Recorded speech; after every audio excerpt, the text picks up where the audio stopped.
When I was young, I loved sleeping late.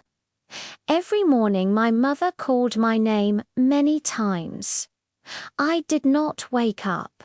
I stayed in bed and checked my phone.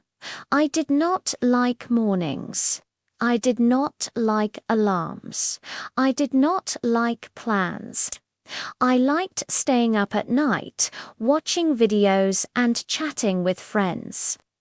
Because of this, I was always late. I was late for breakfast. I was late for school. Sometimes I was late to meet my friends. My teachers were angry.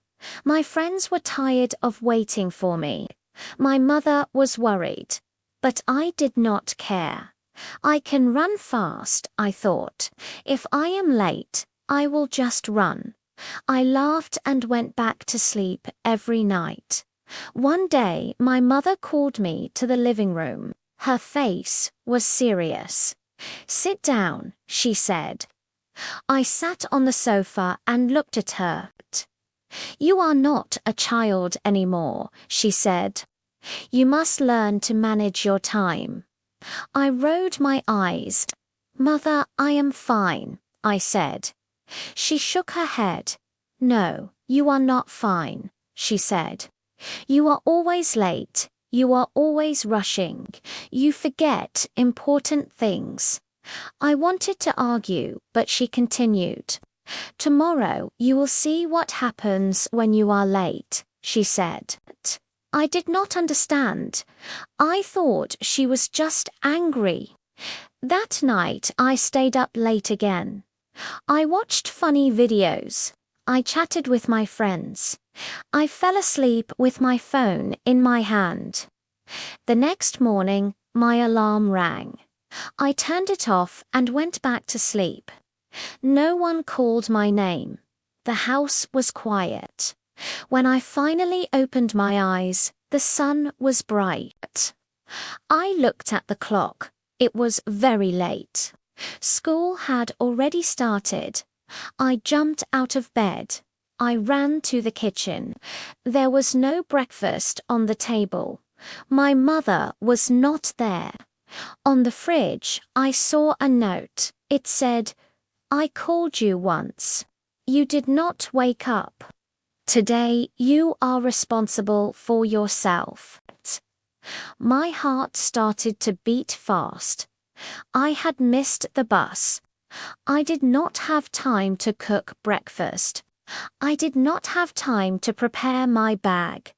I grabbed a piece of bread and ran out.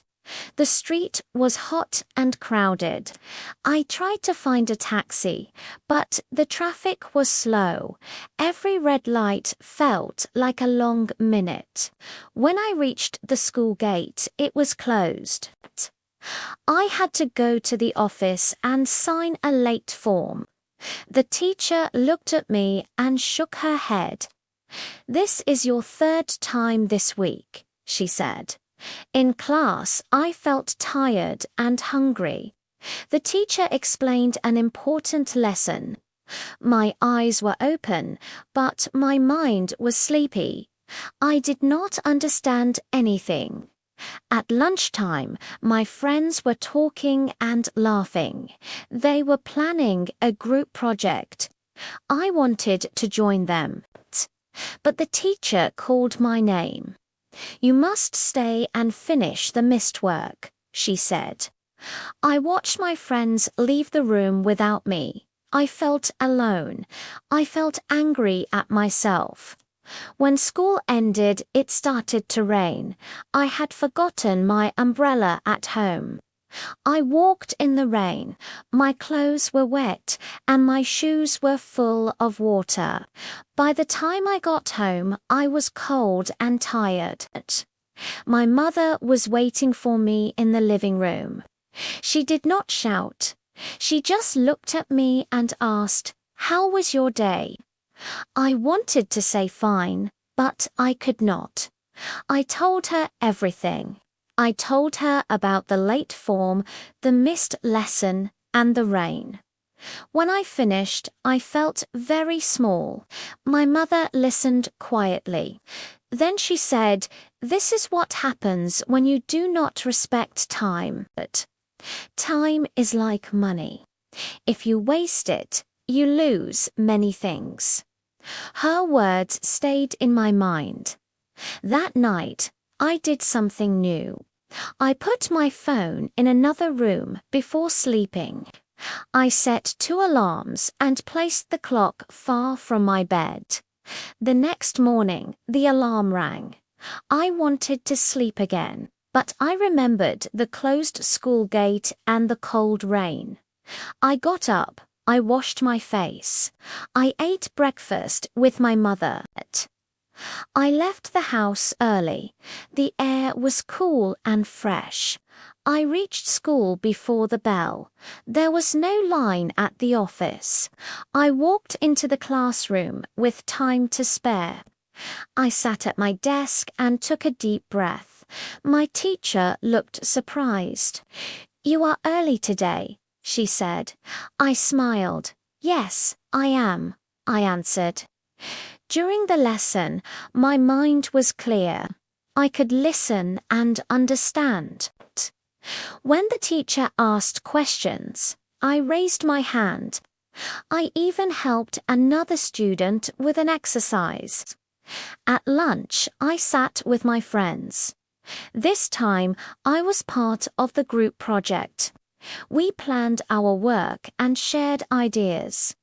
I felt happy and calm. Days passed, then weeks. I kept my new habit. I went to bed earlier. I prepared my bag the night before. Sometimes I still felt tired in the morning. Sometimes I wanted to stay in bed. But I remembered that one bad day. I remembered the note on the fridge. Now I am not always perfect. Sometimes I am still a little late. But I know one important thing. Life is easier when I respect time. I used to think sleeping late was freedom. Now I know real freedom is different. Real freedom is when I can manage my own life. And that begins with one simple choice: to get up.